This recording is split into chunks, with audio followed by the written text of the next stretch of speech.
Habang pababa si Chuan ay patuloy pa din ang karamihan sa panunuya sa kanya. Tawang-tawa din si Jinglong at ang isang lalaki sa ating bida dahil isang taga-katay lamang ito ng baboy at wala ng ibang silbi.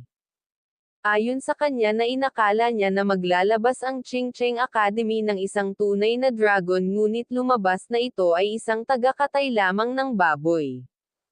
Ayon naman sa isang lalaki na ang Ching Cheng Academy ay may iisang dragon lamang at ito ay ang mayabang na si Jinglong.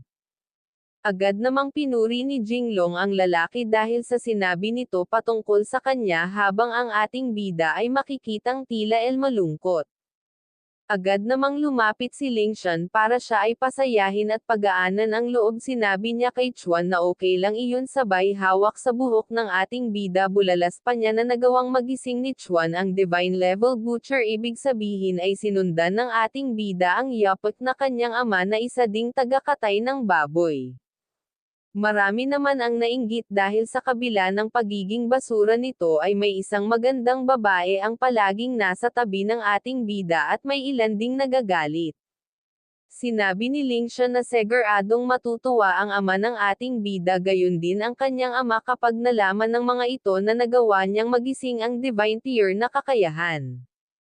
Naisip naman ng ating bida na si Lingshan ay ang kanyang kapitbahay mula pa ng bata at ang kanilang mga magulang ay mayroong life-type profession at sinusubukan ng mga ito na paglapitin silang dalawa sa isa't isa.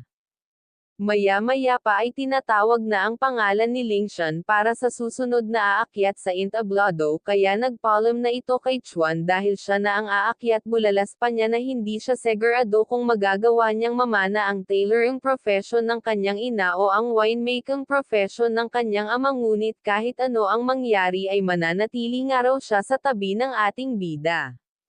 Naantig naman si Chuan sa kanyang narinig dahil bagaman si Lingshan ay isang baboy sa kanyang mga mata, ngunit ang mga sinabi nito ay tunay na may sinseridad.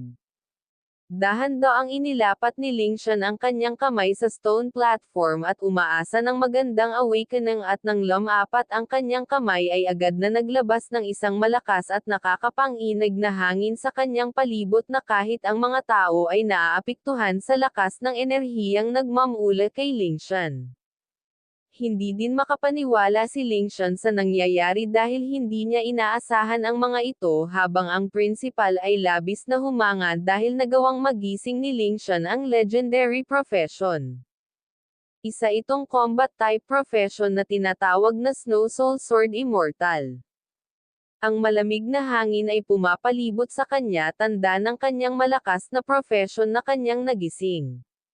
Naiwan namang nakanganga ang bibig ng principal dahil hindi pa din siya makapaniwala na magising ni Lingshan ang legendary combat profession dahil ang mga magulang nito ay parehong mga life-type profession, kaya maaring nagkaroon ng mutation sa kanya kaya nagawa nitong magising ang isang bihirang kakayahan.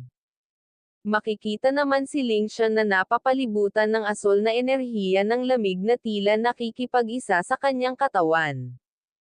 Sinabi ng principal kay Lingshan na wag nga raw itong mag-alala sa kung ano ang kakailanganin niya sa hinaharap dahil kahit anong mangyari ang Ching Cheng Academy ay buong susuporta sa kanya. Nagpasalamat naman si Lingshan sa principal at nagsimulang maglakad pababa habang nakapamiwang at ang kanyang bawat hakbang ay may bigat at tila ang lahat ng kanyang personalidad ay nagbago sa isang iglap. May dalawa namang babae ang nagsimulang magbulungan at pag-usapan ang pinagkaiba ng ating bida na isang pig butcher habang si Lingshan ay isang legendary combat profession. Tinatanong din ng babaeng lila ang damit kung mananatili kaya si Lingshan sa tabi ng ating bida at maging sunod Sun Oran na parang isang maliit na aso. Nasabi naman ng babaeng nakadilaw na marahil ay gagawin ng ating bida ang lahat para manatili sa tabi ni Lingshan dahil matapos nitong makita na nagising nito ang isang legendary profession. Nang makalapit ay agad na pinuri ni Chuan si Lingshan dahil sa nagawa nito, ngunit biglang nagbago ang pakikitungo ni Lingshan sa kanya at mayabang na sinasabi na inaamin niyang mayroong hindi pagkakaunawaan sa kanilang dalawa at mula ngayon ay lilinawin nga raw niya na silang dalawa ay hindi ang mga taong karapat-dapat sa isa't isa. Hindi namang maiwasan na muling manuya ni Jinglong sa ating bida kasama ang isang lalaki dahil pagkatapos magising ni Chuan ang isang tagakatay na profesyon na para sa kanila ay walang silbi at ngayon ay tila iiwan din ito ng babaeng palaging nasa kanyang tabi na isang kaawa-awang pangyayari. Ngunit sa hindi inaasahan ng lahat ng sabihin ni Chuan na walang problema dahil sa umpisa pa lang ay wala na siyang balak na makitungo ng maayos kay Lingshan at ngayon na ito na mismo ang naglayo sa sarili nito sa kanya at nawalan siya ng tinak sa lalamunan dahil hindi siya komportable sa pagkakaroon ng baboy sa kanyang tabi. Sinabi naman ni Lingshan na alam niyang isa itong nakakagulat na revelation para sa ating bida kaya wag nga raw itong magpanggap na tila maayos lang ang lahat. Dagdag pa niya na isang taga-katay lamang si Chuan at wala itong magandang maabot sa hinaharap. Ngunit sa kabila ng sinabi ni Lingshan ay hindi nagpakita ng kahit anong pakialam ang ating bida sa kanya at mas lalo lang siyang hindi komportable na makita ang isang nagmamataas na baboy sa kanyang harapan. Maya-maya pa sinabi ni Lingshan na wag na siyang guluhin ng ating bida sa hinaharap.